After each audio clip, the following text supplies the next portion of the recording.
Tribal Rebellion.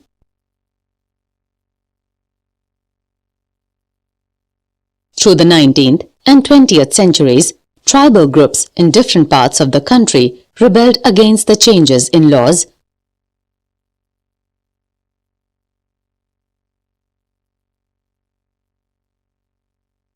the restrictions on their practices, the new taxes they had to pay, and the exploitation by traders and moneylenders.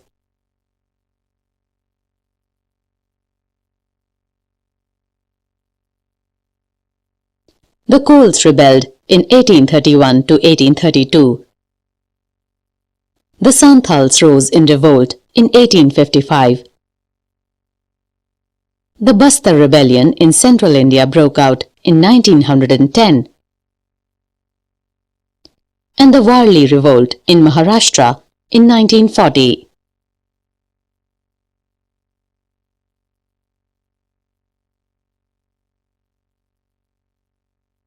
The movement that Birsa led was one such movement. Birsa Munda.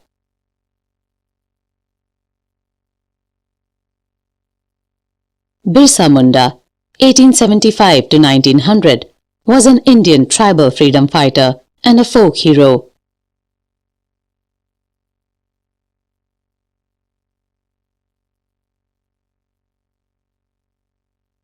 He belonged to the Munda tribe and was behind the millenarian movement that rose in the tribal belt of modern-day Bihar and Jharkhand during the British Raj in the late 19th century.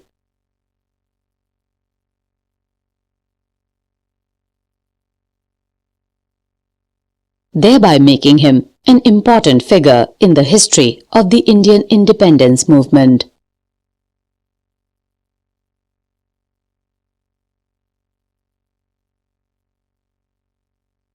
As an adolescent, Birsa heard tales of the Munda uprisings of the past and saw the Sardars or leaders of the community urging the people to revolt.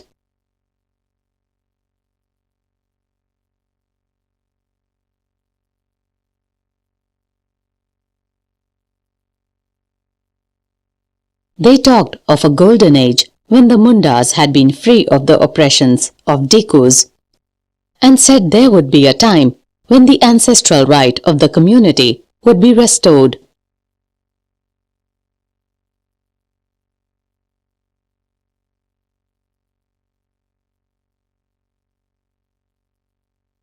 They saw themselves as the descendants of the original settlers of the region, fighting for their land, Mulk ki Larai, reminding people of the need to win back their kingdom.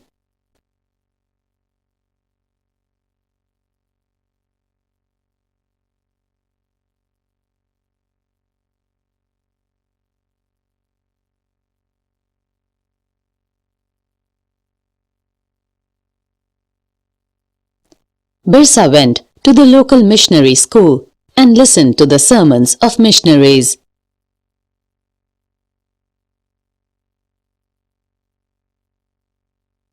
There too, he heard it said that it was possible for the Mundas to attain the kingdom of heaven and to regain their lost rights.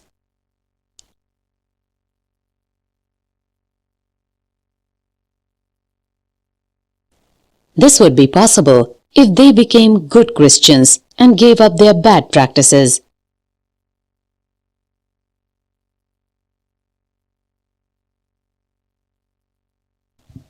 Later, Birsa also spent some time in the company of a prominent Vaishnav preacher.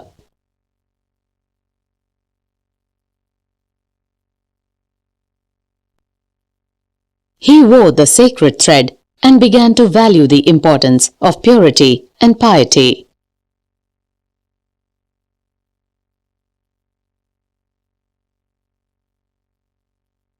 Birsa was deeply influenced by many of the ideas he came in touch with in his growing up years.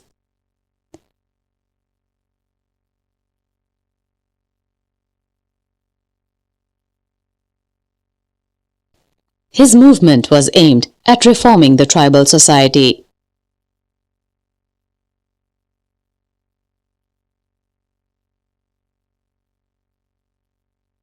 He urged the Mundas to give up drinking liquor, clean their village, and stop believing in witchcraft and sorcery.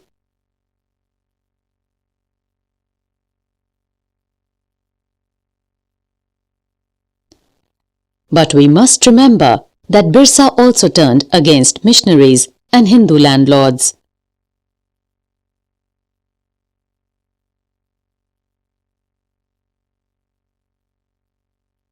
He saw them as outside forces that were ruining the Munda way of life.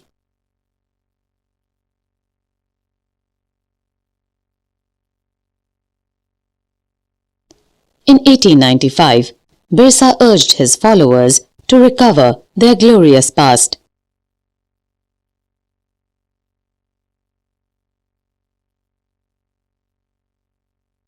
He talked of a golden age in the past, a Satyug, or the age of truth, when Mundas lived a good life.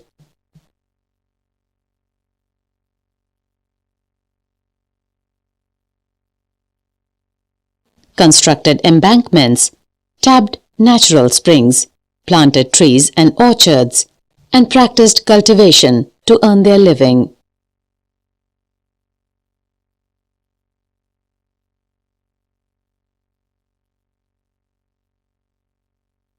They did not kill their brethren and relatives.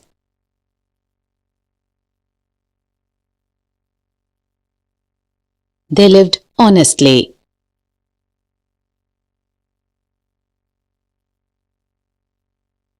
Birsa also wanted people to once again work on their land, settle down and cultivate their fields.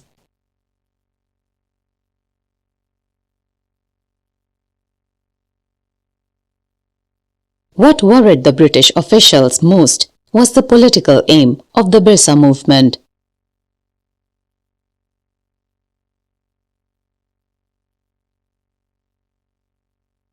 For it wanted to drive out missionaries, moneylenders, Hindu landlords, and the government and set up a Munda Raj with Birsa at its head.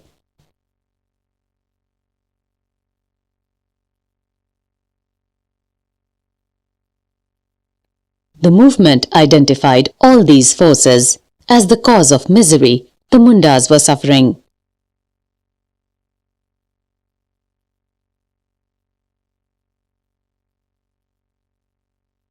The land policies of the British were destroying their traditional land system.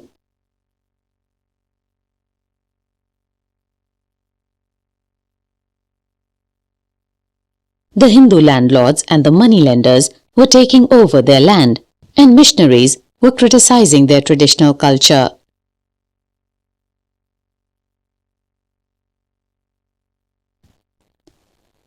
As the movement spread, the British officials decided to act.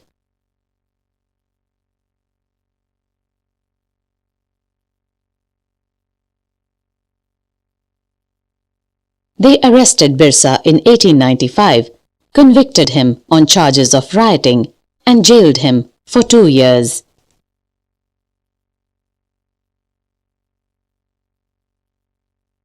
When Birsa was released in 1897, he began touring the villages to gather support. Birsa's followers began targeting the symbols of Diku and European power.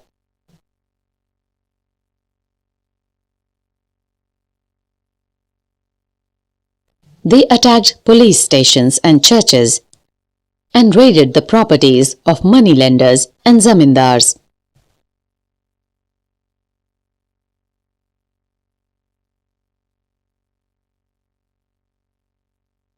They raised the white flag as a symbol of Birsa Raj.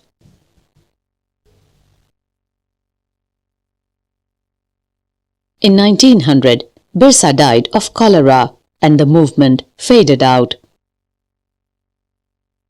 However, the movement was significant in at least 2 ways.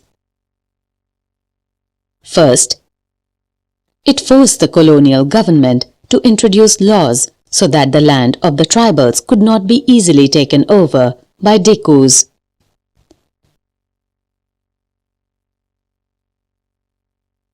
Second, It showed once again that the tribal people had the capacity to protest against injustice and express their anger against colonial rule. They did this in their own specific way, inventing their own rituals and symbols of struggle.